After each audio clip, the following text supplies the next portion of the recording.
बातमी आहे शरद पवारांच्या वक्तव्याची। पहलगाम दहशतवादी हल्ल्याबद्दल पवारांनी काल केलेल्या विधानानंतर काहीसा वाद पेटलाय।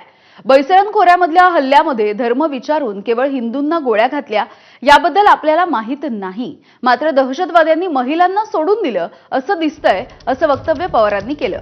आधीही 3 ते 4 वेळा असे हल्ले झाले तेव्हा धर्माची चर्चा झाली नाही, मग आताच ती का होतीये असा सवाल सुद्धा पवारांनी विचारला। एवढंच नाही तर या हल्ल्यामुळे सुरक्षेमध्ये जी कमतरता दिसली ती भरून काढण्यासाठी सरकारने तातडीने पावलं उचलायला हवीत असं सुद्धा पवारांनी म्हटलेलं आहे।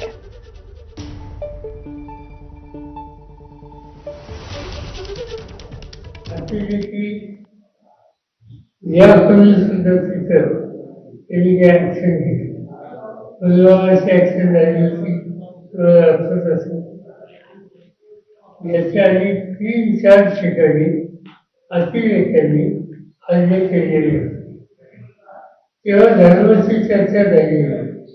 आज धर्माची चर्चा कसं माझं म्हणणं असं आहे की घडल्याचे वाईट आहे ते आव्हान आहे देशाला, त्याला सक्तीनं तो द्यावंच लागेल, पण त्या निमित्तानं एक धार्मिक अंतर वाढेल असं काम तुम्ही करू। काही पर्यटक सांगतात की तुम्ही हिंदू आहात का मुस्लिम आहात असं विचारून आतंकवाद्यांनी गोळ्या घातल्या असं म्हटलं जातं।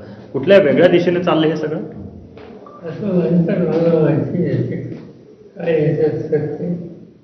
आपण देशाचे संरक्षण मंत्री होता, तिथे जे लोक होते प्रवासी त्याच्यात स्त्रियांना त्यांनी शोधले दिसते, पुरुषांना बघायला पुण्यामध्ये 2 लोकांचे मृत्यू झाले,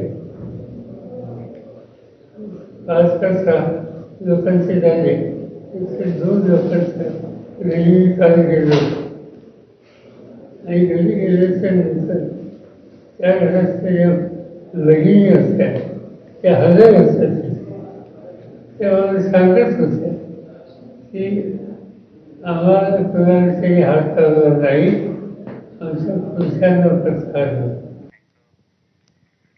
दरम्यान शरद पवारांनी ज्यांचे नातेवाईक मारले गेलेत त्यांनी काय सांगितलं हे आधी ऐकावं आणि मत मांडावं असं मुख्यमंत्री देवेंद्र फडणवीसांनी म्हटलंय।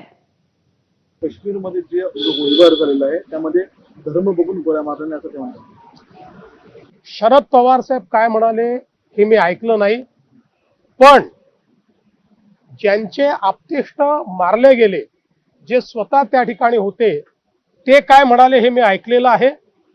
पवार साहेबांचं जर असं मत असेल तर त्यांनीही ते जाऊन ऐकावं। पुढची बातमी